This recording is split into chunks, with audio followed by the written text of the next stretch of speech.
Assalamualaikum warahmatullahi wabarakatuh. Teman-teman semuanya, selamat datang kembali di channel Coffee Story by Hendy bareng gue Hendy. Di video kali ini gue mau cerita, gue mau share pengalaman pribadi gue tentang pemilihan cangkir untuk kita buat latte art.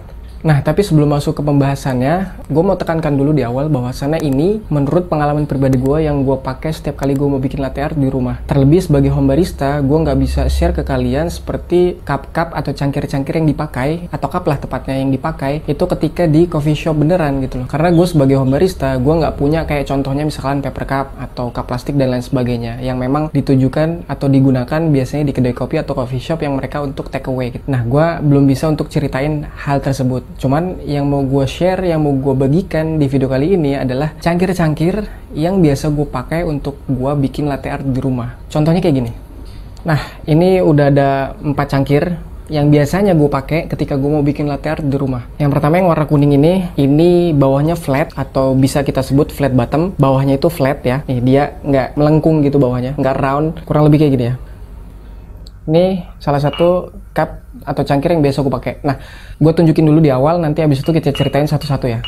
Nah, ini kalian udah sering lihat, ini warna merah yang sering banget gue pakai di video-video latte art gue, entah itu di Instagram atau di YouTube, gue sering banget pakai yang ini. Yang ini bawahnya tuh round ya, jadi dalamnya pun round gitu. Jadi dia itu kurang lebih kayak gini, cekung gitu dalamnya. Nah, kalau yang tadi tuh flat, bener-bener flat. Jadi nanti kita akan bahas bedanya apa, yang sering gue rasain kayak gimana, nanti kita akan bahas.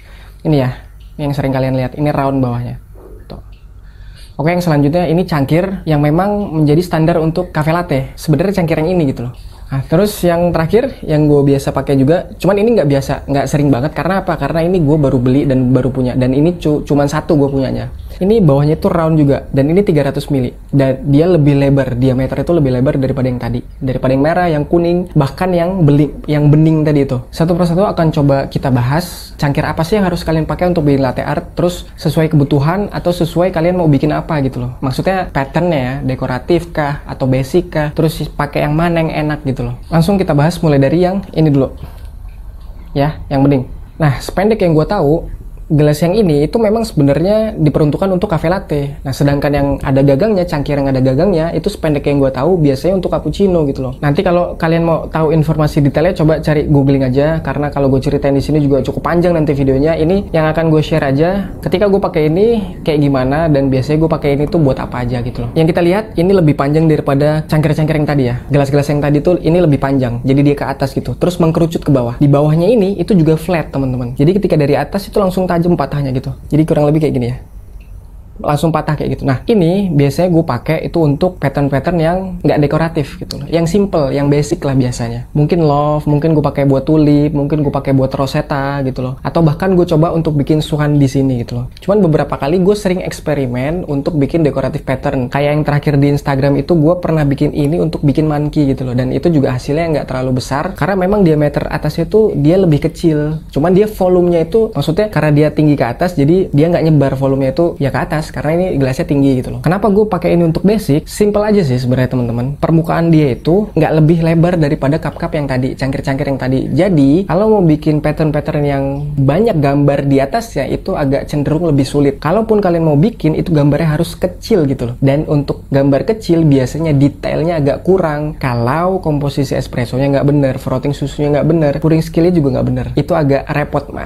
Kita sebut itu tricky lah kalau untuk bikin dekoratif pattern di gelas atau cup cangkir yang kayak gini gitu loh. Makanya gue jarang banget, tapi kalau untuk eksperimen, coba-coba ngelatih skill nggak masalah gitu loh. Kalian juga boleh kok. Bahkan ada yang bilang, gue sih karena nggak punya, yang tadi gue sebutkan di awal, katanya bikin latte art di paper cup itu lebih sulit katanya. Karena gue juga belum pernah coba, jadi gue nggak bisa cerita banyak dan gue nggak tahu. Mungkin next time gue akan coba pakai paper cup, cuman gue harus beli dulu tentunya. Nah, terus itu yang tadi ya, yang menurut gue. Jadi karena dia permukaan atasnya itu lebih kecil diameternya, jadi kalau untuk bikin pattern dekoratif agak cenderung lebih sulit. Bisa sih bisa kalau kalian sudah terlatih atau handal jago bikin latte art ya. Gue yakin kemungkinan besar kalian akan bisa bikin dekoratif pattern di permukaan yang kecil kayak gini. Gue sih jarang banget bikin dekoratif pattern pakai cangkir yang kayak gini karena tadi tantangannya itu lebih sulit gitu loh. Tapi bukan berarti nggak bisa, ini juga bisa kok dibikin dekoratif pattern kalau kalian memang handal gitu loh. Mungkin udah terlatih, udah sering latihan dan lain sebagainya gitu. Oke, lanjut ke cup yang selanjutnya. Oke, ini cangkir yang selanjutnya nih. Ini juga beberapa kali gue pakai di video gue, bawahnya flat juga sama kayak yang tadi, cuman ini nggak lebih tinggi daripada yang tadi. Nih ya, bedanya. Nih, ini lebih tinggi, ini enggak. Untuk diameter, tuh bedain sendiri. Ini bisa dimasukin tuh. Masuk ya? Ya nggak masuk semua, cuman ini masuk teman-teman.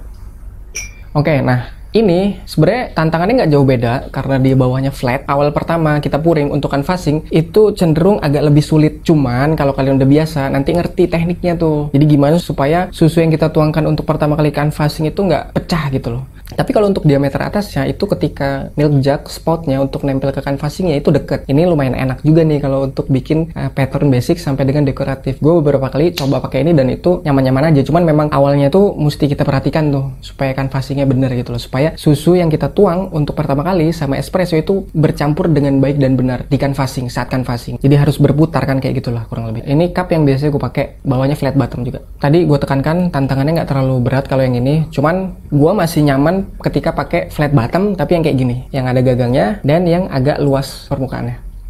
Ini yang kedua ya, ini yang gue punya di rumah dan biasa gue pakai untuk bikin-bikin latte art di rumah. Oke, yang selanjutnya udah kalian udah tahu banget ini, sering banget nih gue pakai, bahkan setiap video gue kebanyakan pakai ini dari awal dulu sampai dengan sekarang gitu loh untuk bikin latte art. Nah kalau yang ini itu nggak ada tantangan sih kalau menurut gue. Bahkan kenapa gue sering pakai ini ya karena ini nyaman banget ketika gue mau bikin latte art. Mulai dari basic patternnya sampai dengan dekoratif. Canvassingnya juga enak karena dia round bawahnya itu, jadi ngalirnya itu gampang, untuk kita puterin itu gampang. Jadi kemungkinan besar tercampur canvassingnya antara espresso dan juga liquid susu yang kita tuang pertama kali itu bagus hasilnya gitu loh. Cuman nanti teknik canvassing, teknik pouring ketika canvassing itu menjadi perhatian tersendiri untuk teman-teman ya. Maksudnya itu harus sering latihan supaya bisa bagus gitu loh. Dulu awal-awal gua itu nggak bisa diputerin, maksudnya kaku, nggak sinkron gitu loh. Yang kanan muter, yang ini diem aja gitu. Jadi canvassingnya buruk kalau menurut gua. Nah cuman sekarang gua juga nggak bilang ini lebih baik, ini lebih bagus daripada yang dulu. Cuman gua masih belajar juga. Tapi ini gua rasa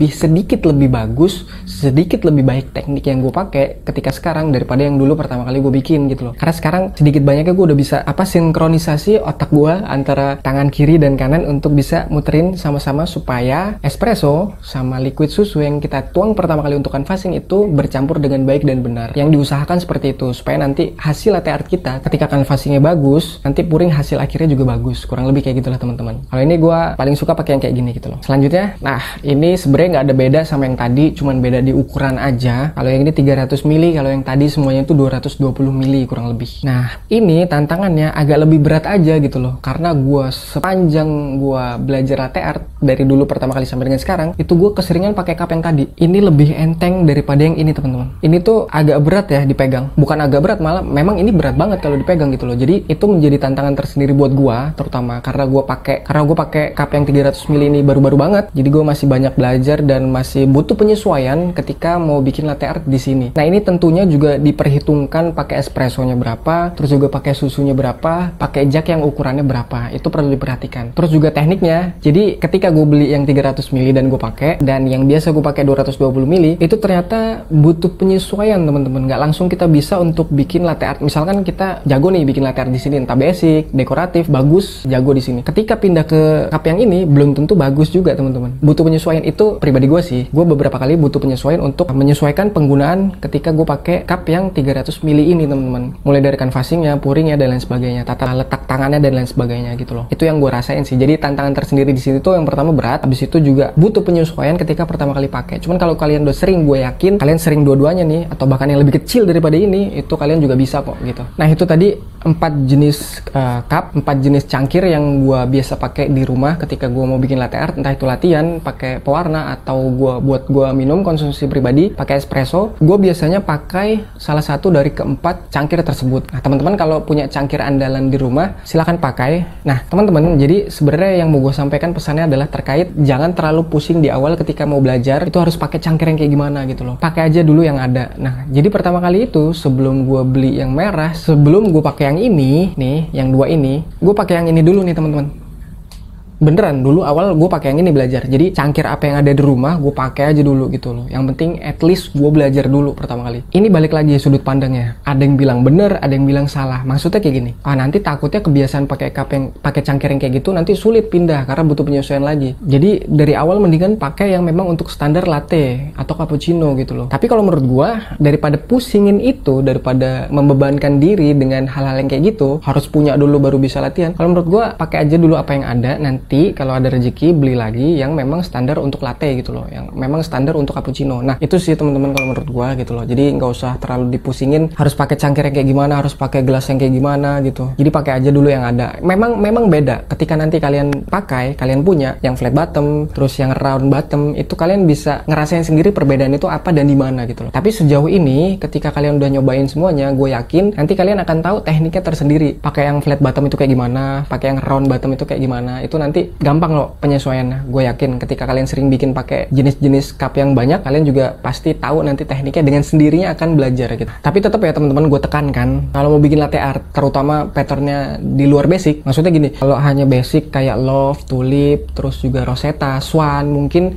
pakai cup-cup yang lain nggak masalah gitu loh. Cuman kalau mau bikin dekoratif pattern kayak mungkin mau bikin kuda laut, mungkin mau bikin monkey, mau bikin pegasus, unicorn, mau bikin hornbill dan lain sebagainya, gue sarankan lebih baik pakai yang round kayak gini, entah yang 300 mili atau enggak yang 220 mili, atau terserah kalian cocoknya sukanya yang kayak gimana. Cuman kalau lebih kecil agak butuh penyesuaian, dan semakin kecil cupnya semakin sedikit juga gambar yang bisa ditaruh di atasnya. Kayak gitulah kurang lebih teman-teman. Kalau dari gue pribadi, gue masih prefer pakai yang dua ini gitu loh. Tapi bukan berarti pakai yang tadi tuh udah nggak gue pakai lagi, tetap kok gue pakai. Cuman keseringan gue bikinnya sekarang pakai yang ini. Terutama kalau yang 300 ml itu gue masih ngulik dan belajar gitu loh. Karena ini tuh ini bener-bener butuh penyesuaian. Kalau menurut gue ya. Kenapa gue beli dan cuma satu? Ini mohon maaf teman-teman, sebenarnya ini nggak ada brandnya, polos. Ini pun harganya cukup mahal. Kalau yang ada brandnya, contoh lah yang gue tahu, Love Ramix, itu lumayan mahal, satu cangkirnya aja itu bisa sekitar 250.000. Memang banyak dipakai oleh orang-orang yang berkecimpung di dunia latte art. Entah itu kedai kopi atau latte artis dan lain sebagainya, itu banyak mereka pakai itu cangkirnya. Yang gue tahu, sependek yang gue tahu, mereka banyak pakai merek yang tadi gue sebutkan gitu. Cuman ini nggak di endorse, bahkan gue nggak punya cupnya. Jadi itu sedikit share dari gue aja.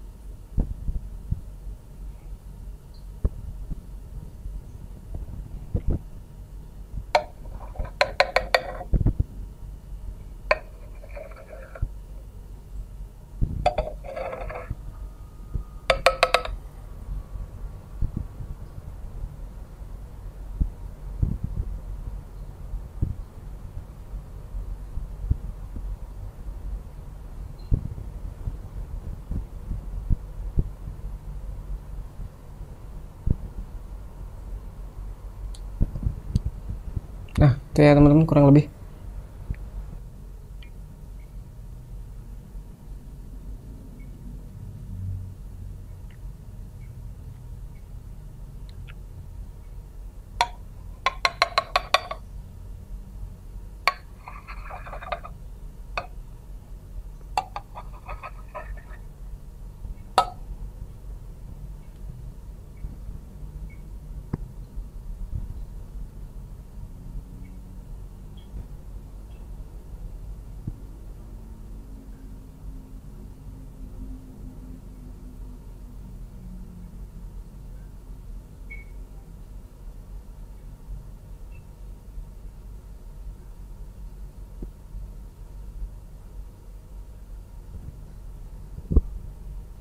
Ya, ini kurang lebih teman-teman.